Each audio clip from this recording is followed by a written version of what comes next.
Yo, people, welcome back to DR Transfers. I'm your host, to the most and never coast, Matisse, in the building. I'm joined by Alex. Alex, how you doing, bro? Oh, is he frozen? Well, while Alex is frozen there, having musical statues, I'm gonna lead. I'm gonna lead this one on my own. Then it seems. Big up the chat though. Absolute pleasure to have you guys in here as well. Listen, there's a lot to get into. We ain't gonna waste any time. When we get into this now, it's all. Oh, there you are. Are you good now? I don't know what happened there, mate, but I think I'm here. I think I'm here. I thought you was playing jokes on me, bro. I was like, yo, please, Alex, not today, man. Like Chelsea's transfer policy. You get me? Just in and All over the out. place. Yeah. How you doing though? How you feeling? I mean, how are you feeling about your transfer business as well? Before we get into all the different topics, are you satisfied with everything that's been done? If I could give it a number, Matisse, it would probably be 8 out of 10. The only thing that would have, made it a 10 out of 10 is the fact that we now have two injured midfielders in Ox and Curtis Jones. Plus, we've loaned out Tyler Morton now to Blackburn, which leaves us a little bit light in the middle. We all know the injury problems that all three of our midfielders do have sometimes in terms of Henderson, Fabinho and Thiago. Yeah. So I'm just touching wood all around me that there is no injuries to our midfielders. But apart from that, how can I not be happy with Mr. Darwin Starboy and also Fabio and Calvin Ramsey, who we haven't seen yet? But yeah, 8 out of 10, bro. How about you? Right now, I'd give our window. I'd give it a. It's tough. We've actually signed quite a few players, even though most of them have been young players. Chukwuemeka, you got the goalkeeper from the US is back at Chicago Fire. I'll probably give it. I'll give it a 6.5. There's a lot of ambition, but obviously, if Cucurella gets over the line, then I'll give it a 7. Then we start moving up. So, but there's a lot of there's definitely ambition. There's definitely a lot of work being put in.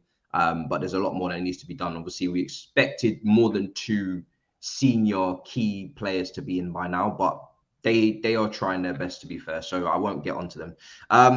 All right, let's lead with this because obviously Chelsea have had a lot of news going on lately, and the initial bid for Fofana, which was 60 million, has been rejected. And apparently Chelsea are very much ready to throw in the next bid, which is 70 million. And from what I see as well, they're actually more than likely, if they have to, ready to meet the asking price, which is 80. But they're going to go in with an improved offer of 70 and see if Leicester budge. Everything that Chelsea do right now is very public. It's very easy to report on because it's very much right there in front of us. What do you make of Fofana 60, 70, 80 million? It's a lot of money for a player that obviously just came back from a leg break. Although he was brilliant in his first season, borderline team of the year, but still. Yeah, you've got to, you've got to respect Fofana as a player. I think he's excellent, but yeah, that injury did set him back a couple of steps. But I think Chelsea's scattergun approach is something that isn't, necessarily something new. We've seen Chelsea put mad numbers in for players before, but I think Ted Bowley has come in. He's realised that this isn't America. You don't just bid for someone and get them straight away. There is a bidding war, and especially when other teams like Leicester know for a fact how much money this guy's got, you would be silly to not try and make them break the bank to get your player, because Leicester have got every single right to keep Fofana. Brighton have got every single right to keep Cucurella, right? Just signed a new 5-year deal in January, Cucurella. So these teams, their players are happy and settled at the club. So if you want to disrupt that, you are going to have to pay well over the odds. Will it work? I mean, the amount of money that Chelsea has spent on defenders in the last few years, let's not forget Chilwell, 50 mil. Obviously, you were bidding for Cucurella. You're going to put another bid in. We're looking at 50, 60. For Fofana, 60, 70, 80. I mean, you just can't get, if you're a top 6 team in the Premier League, you can't really get a defender for less than that price. I mean, apart from if you're Liverpool, right? Because we don't spend that money on defenders, not for a long time anyway, with Van Dijk. But if you look at our left backs, Robertson and Tsimikas cost a combined 20 million. So I think there's an aspect of Chelsea putting the big boy money down, getting the big boy players. But what's happened to scouting, bro? What's happened to scouting? Yeah, I mean, Like, Chelsea. Chelsea, this is laziness, in my opinion. Yeah, I mean, we're going for all the obvious names. Chelsea's scouting is a little bit all over the shop in the last few years. Maybe that's down to the different managers. Maybe that's down to them just not having their targets that they've scouted authorized by the board. But Todd Bowie's coming now. He's definitely restructuring. Marina's gone. Czech's gone. Buck's gone. He's looking for a sporting director. We've been linked with Edwards, the former Liverpool sporting director. So there's a lot of change. And I think because this is the first window, where they've only come in, they haven't really had time to maybe put all of that in place and make sure that it's exactly how they want it to be. So up until maybe the next window, they're going to be a little bit more obvious with their targets. And then in the future windows, I don't expect them to A, spend as much, and B, go for such obvious players. So this is kind of like your first window to just completely back Tuchel with players that he definitely wants and that are clear improvements on the team. And every single player so far that we've brought in or will bring in, adding Cucurella to that, are starters and they're immediate improvements. So if you get, say, most of that done this window, then in the future windows, it's all about promoting youth, talented youth, hopefully, sign quite a few young players, and obviously scouting some gems, and then maybe one or two, blockbuster signings. I mean, listen, Fofana, he's only 21, so you can understand the price tag. But then, can you understand it? That is just so inflated. He just signed a new contract as well, and he cost them. I think 25 million. He cost them. He cost them. I think he cost them quite a bit. He wasn't cheap. So I mean, when you put that into context as well, then it is a lot of money. Leicester always sell their players for a lot of money, to be fair. But if you're Leicester right now, you're looking around thinking, hang on, when the players coming in, there've been talks. I mean, we did the transfer show 2 days ago. There was talks of Vardy going to United or Chelsea. There's talks of Tielemans leaving, Maddison, Harvey Barnes, Fofana, Kasper Schmeichel's just left after 11 years. Where are the incomings at Leicester? I just don't understand the plan here from those, above the manager. What's the direction here? What's the vision to bring in new players to help you climb that table? At the minute, it just seems like they're happy to sell. Yeah, it's a bit strange. I think there's a lot of outgoings, not many incomings, and for me, they're going to push themselves down the table. I already thought last year they needed a bit of an injection, but maybe it's the fact that they haven't moved on Maddison, they haven't been able to move on Tielemans. They was probably expecting money to come in from some of these players that are running out of contracts over the next 1-2 years, and then they reinvest it, but they haven't received that money yet. And now they're in a weird position because they're kind of like, they know that they need maybe money to come in to reinvest, but then they don't want to let certain players go, like Fofana, who are obviously on long-term contracts. They want to let go of the players like the Tielemans, who are clearly not going to sign on. So I don't know. I think they're being a little bit dragged around, a little bit all over the place this window. I definitely expected Tielemans to be gone by now, but he's still here. So it's a strange one. Apparently Fabrizio has just tweeted, and they're going all off in the comments. So we will definitely check that out. Let's see. He just finished winning a war against Brighton's actual account, as they put out a statement. Obviously, we know Neto is going to Bournemouth. There's a feeling around Chelsea that Mark Cucurella could be called up for the Everton game. Documents are signed, now a race against time, but parties are fully optimistic. Cucurella is at Cobham since yesterday and has completed his medical duties this morning. I'm guessing that's what you guys wanted me to read out. Yeah. It is a good signing. He is a good player. There's no question about it. But, once we get through to Christmas time and obviously the World Cup happens and we come out the other end, that's where you're going to see if these signings have worked for Chelsea or not, because it's all very well having a good start to the season, but can Cucurella, push Chelsea into that top 3, top 2 position? Are these the players that are going to take you from 3rd to 2nd? Possibly. But it's a big risk. We have to say this is a big risk from Chelsea, outlaying all this money to players that, listen, they are Premier League proven, but not for long. And Chelsea, with all due respect to Brighton and Leicester, Chelsea are looking to achieve more than these teams. So does Fofana have that winner's mentality to take you from 3rd to 2nd to 1st? Does Cucurella have it? It's yet to be seen. So I think this is a big risk, Matisse, if I'm honest. Man City obviously for him as well. Yeah. I mean, I don't know. I mean, for me, I think Fofana for me is a bigger risk just because he's come off the big injury. And he's missed a lot of games. So if he is fine, that's my biggest worry with that one. But I do hope that it will be all right. Mark, obviously, with this super chat here, big up says, I felt after how they ended up last season, this season they were in trouble because they haven't invested on new players and are leaving relegation. Are going to be in a relegation fight, I guess you're saying there, Mark, in terms of Leicester. But we shall see. I mean, listen, Rodgers for me, I'm a little bit surprised that he's stuck around. I thought he would have moved on, to be honest. He's definitely achieved all he can achieve. When you win the FA Cup at Leicester, there's not really any way you can go from there. But let's and I think to finalise on Chelsea as well, I think Fabrizio has also tweeted that Marcos Alonso is expected to go to Barcelona. Let's take a look. He's really close to signing Marcos Alonso. Actually, talks are progressing since the Cucurella deal's obviously been completed. Makes sense. And parties are waiting for Tuchel to give the green light for final completion. And obviously Aubameyang links as well, but he will not comment on that Tuchel as well. So that's that.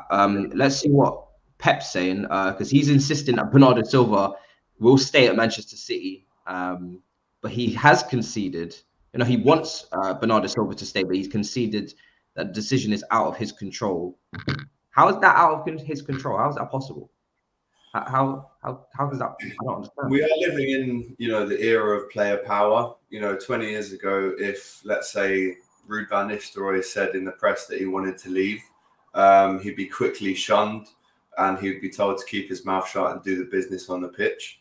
I mean, listen, Bernardo Silva, I know a lot of Liverpool fans don't like him for various different reasons, but he is a very good player.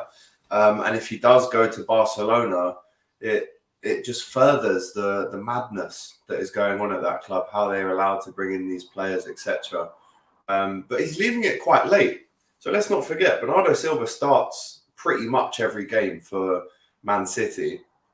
Let's not forget as well, Man City were in for Cucurella. They haven't got him. So Man City have got some work to do in this last month. Now, if they can't replace, or if they can't buy another left back, they've already sold Zinchenko. Mendy obviously should never, ever play football again. Then who are they going to play at left back and who's going to replace Bernardo in that midfield? Will Grealish do it? But I actually don't rate, listen, apart from bringing in Haaland and Alvarez, I'm slightly concerned for City. I mean, obviously I'm not a City fan, but if I was a City fan, I would be slightly concerned that we're a bit weak on the left at the back, but then also in the middle. If Silva goes, that's a massive, massive loss to City. And Barcelona are trying to build this Galacticos team now, which, whether you like it or not, is going to happen. But Pep saying that he wants him to stay, of course he does. He's one of his best players, but a lot of variables come into him staying. And we've already seen Silva have an eye on the door in the last 2 years. So maybe this is the final nail in the coffin. Maybe he gets rid and tries to bring in as much money as he can for him. But I mean, it's just madness what's going on over there. It totally is. I think for me, if they were to get rid, that would significantly weaken them. Yeah, for sure in the title race. Sure. I would then be looking at them thinking, can you really even replace him in this market unless you're going to go and get a different player, maybe like a De Jong, in a swap or involved in the deal? I don't really understand why you'd be getting rid of. I mean, obviously, yes, he wants to go for the second summer in a row. I think he's shown that he can be quite professional. I just don't see how they improve upon that player. He's so underrated. I can see in the comments, yeah, it's been given a done deal. Did you see Brighton's statement there a couple of days ago where they were like, we want to announce this, not you. We will announce this on our terms. Yeah. And now they've announced. I mean, Ted Bowley's strategy since he's come in has been very cloak and dagger. He's trying to go under everyone's noses. He's really trying to disrupt the traditional Premier League format of how you go about transfers. I'm pretty sure that if we were in the kind of mid-noughties era, it would be called tapping up, would it not? I mean, we all saw Ashley Cole get tapped up by Chelsea back in the day. There was a big fine. But that's just what Chelsea do. Matisse knows this as well. It's not me having a go at Chelsea. This is what you guys do. Is it not? No, I wouldn't say we're tapping up. We're not talking. We're a little tap up, man. We're conducting good business. Do you know what I'm saying? Good business for everybody. That's what It's we're doing. disruptive. It's cloak and dagger. Behind your back. Man City got the player to hand in the transfer request. All we did was, take the player off of Brighton's hand and not leave them with an unhappy player. If anything, we gave them a player as well in Kowa on loan. So it's good business. I think we're conducting very good business. I think he's actually been described as easy to negotiate with, easy to talk with, direct, honest. He's been described as all these things. What's this narrative that you guys are creating on Todd Bowie in his first summer here? Come on now. It's like Gary Neville all over again. No, listen, I'm sure he's going to bring success to Chelsea if he's spending he has to. If you spend all this money, there's no time. You don't have time to wait for success. You get it right now. That is Chelsea. You need success right now, not in 5 years, to keep up with the rest of us. But I just think there's better ways to go about business than just stealing everything that everyone else is interested in. Like, again, it goes back to my point. Where's the scouting? Who's the scout at Chelsea? I mean, you've got so many talented. One thing I will have to say about Chelsea, you probably have the best academy in the country, but we're not seeing any of the products from that. If you exclude Reece James, I guess you could throw him in there. There's obviously a couple others, Mason Mount, who's come from the academy. Gallagher's been just seeing what everyone else is getting, and you go, "Oh, that looks nice. I'll have a bit of that. Thank you." Disagree. I disagree. You've seen Gallagher's got his promotion this season. Trevor got his promotion. Let's see. Well, Trevor got his promotion last season. Broja seems to have got his promotion. So you can't promote everybody, and we'll see. Not everybody can get their promotion. Like Ampadu as well might get one. Can't do everyone, Can't do everyone. But like we said, sporting director, I think in the coming months, and then you might see the way you would like us to conduct business. But to be fair to Liverpool, you've conducted some serious business to this window, haven't you? Some high level spending has happened. So yeah. Well, not as much for you after all this happens. I mean, we've outlaid, I think, a total of 68 for Nunez. I think it was 8 for Carvalho and maybe 3. So we've only spent like 80 tops. This is a taste. We're gonna move on to the topics because otherwise we're gonna become debaters here. So we spoke about Bernardo. We'll see. I mean, listen, Barcelona are yet to put in a bid anyway. So until then, there's nothing more on that one. Eddie Howe says he won't be drawn into the club's pursuit on Maddison. But he says that the Magpies are working hard on deals. That's fair enough. Again, they had their bid pushed back on that one. So, nothing really to update on there. Forest have actually made an improved offer on Wolves midfielder Gibbs White. And that would see them break the club record if it's accepted. Yeah. So that was a big move, it seems, for Forest. They're also going for Che Adams as well. They've opened talks with the Southampton striker. Do you think Forest will stay up if they make some of these additions that we're hearing here? Well, they've probably spent the most, right? Apart from Arsenal, I'm thinking, or Chelsea, they've probably spent the most. So it's a massive kind of target that they're setting themselves to stay up. Listen, I think this could go one or two ways. It could go that they stay up and become the next. I was going to say Bournemouth. I know they're back now, but let me think of a better idea. They could become the next Stoke, where they spend big in the initial outlay and then stay in the league for 6 or 7 really good years. Or it could be another Fulham from 2020, 2021, where in the summer, Scott Parker gets an unlimited, abundant amount of cash to spend on these players, and it just doesn't work. So only time will tell with Forest. The intent, the players that they're bringing in, really good. You'd have to be a very excited person if you're a Forest fan right now. But time will tell. And I think the first 5 to 10 games, we're going to see a lot of Forest, and it will tell us a lot about whether they can stay up. But if they get a goal scorer in like Che Adams, who probably nets at least 10 a year for Southampton recently, then that's a good signing. I know they've bought some midfielders. We've obviously sold them Nico Williams as well. Got Jesse Lingard, Dean Henderson in goal. So they're creating a team that is Premier League proven, if you like, because of these guys have played in the Prem. But it doesn't always work like that, as we know. So will they gel? Will they get points on the board? Will they turn the City ground into a fortress, which is one thing they have to do?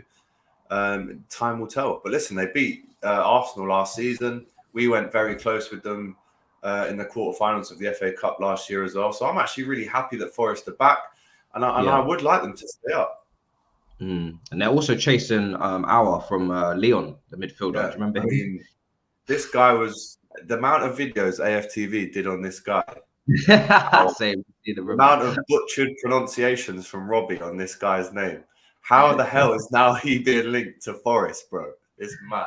With all due respect to Forest, I'm just giving you loads of respect, but you know, I don't know, man. That's a bit. If you're Aouar, you're hardly the man of the hour if you're being linked to them. If you get. It's true. It's true. I mean, they're trying to make many big signings, obviously, to add to Lingard as well, like you said. So I don't know. It's a weird one. Like you said, it doesn't always work. There's a lot of ambition there. There's a lot of like excitement, but like we saw with Fulham when they just did a madness. Even Watford used to sign so many players. You know what? As well, just a quick point on Eddie Howe not being drawn into the club's pursuit of Maddison. Do you know what? Obviously, I'm not a Newcastle fan, but I speak to Matty Renton a lot, who is. The way that Eddie Howe has conducted himself, put points on the board, galvanised the fans again, brought some really impressive players in, and he's not getting drawn out on these big bids. I have to take my hat off to Eddie Howe for the way he's come in and really turned that club around. And he's the face of the new revolution. He's not maybe the A-list name that everyone wanted at Newcastle, but trust me, Newcastle are in a great place with Eddie Howe. And he's really conducting himself in a good manner. So I think Newcastle are going to be brilliant this season. And I can't wait.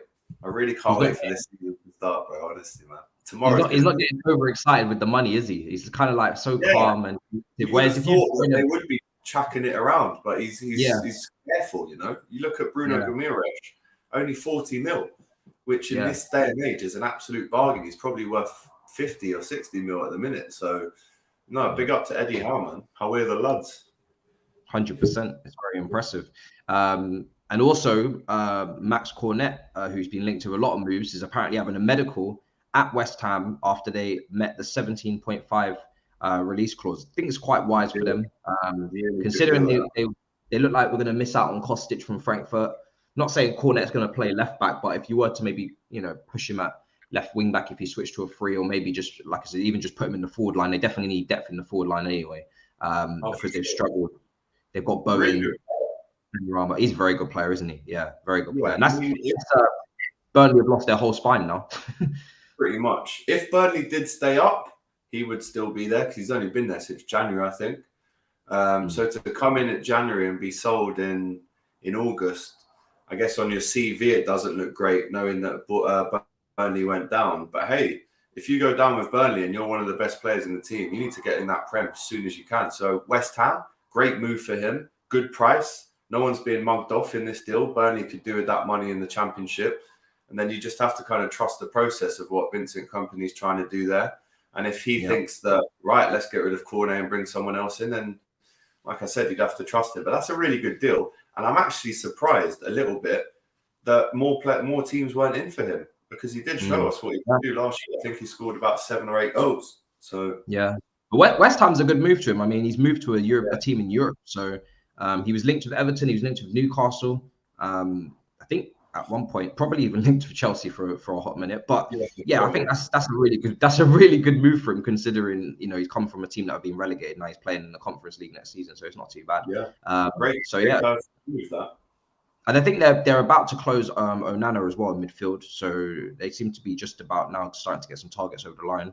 And finally, of course, Manchester United is set to walk away from the bidding war with Chelsea for signature of Frankie de Jong.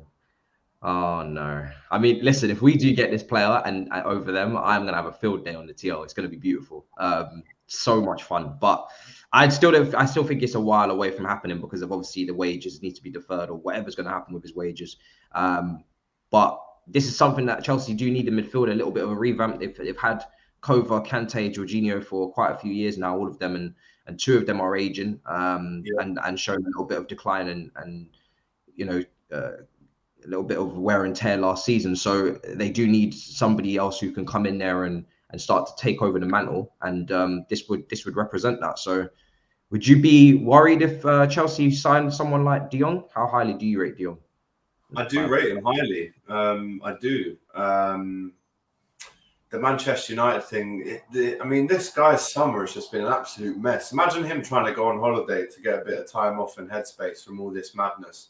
And then every time you look at your phone, oh, Man United are going to pay off his wages. He can go there. Actually, no, they're not. Chelsea have now ended the bid. He doesn't. Let's not forget, he does not want to leave Barcelona. And he's got every right contractually to do exactly that, to put his feet on the ground and stay. You look at Martin Braithwaite, right? This guy has property in America that's worth 250 million. So he's not short of a few quid. He's very smart. He's invested his money and watch it grow. But even him, bro, everyone's forgotten about Braithwaite for Barcelona, and they're trying to do the same to him. And he's saying, no, I'll take you to war. Like, it's not like I need the money. I'm probably owed about 5 or 6 mil. But how dare you try and bully me out? Like, I've got and this is the thing, when it starts getting down to contracts and court and see you in the courts, like it becomes horrible. And I don't think Frankie de Jong is far away from that. I mean, what's going to happen? I hope he doesn't get bullied out of this money.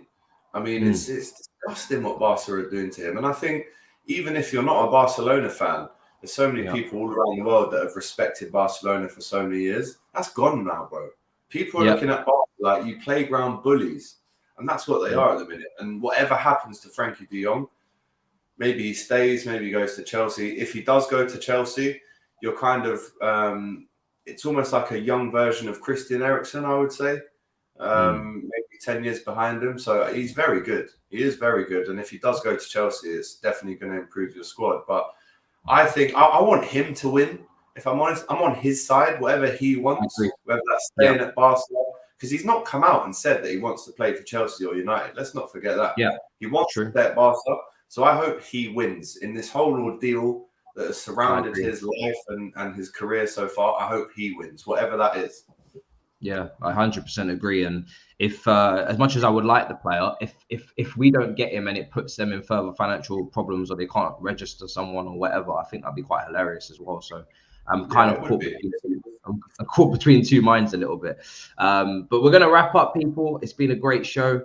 Alex, any final words for the people out there that maybe are starting to take away their Nunes slander and throw it on Haaland instead after the listen, there's none of that. The only thing I will say is make sure that you are locked into DR Sports tomorrow. It's the return of the Saturday football show. My favourite show on DR Sports, if I'm honest. Matisse will be sat there right next to me. We're going to have a very good time on that, as we are throughout the whole season. And then on Sunday, we've got West Ham versus City watch along in the studio. So I'm looking forward to that. But make sure that you are involved with DR Sports this weekend. Trust me. There you are. Well, guys, make sure you subscribe, smash up the icons. I want to see you in the comments. Let me know what you think of everything that we've discussed. And listen, the transfer window is really hotting up now. You're starting to see some deals being agreed, some announcements happening. Fabrizio on the TL, absolutely stat padding away. He's really won. I'm not going to lie, in the last few days, really has won. So yeah, I'll see you guys next time. See you guys tomorrow. And we obviously have the Everton Chelsea watch along as well beyond that. So until next time, big up your damn selves. In a bit, people. Peace.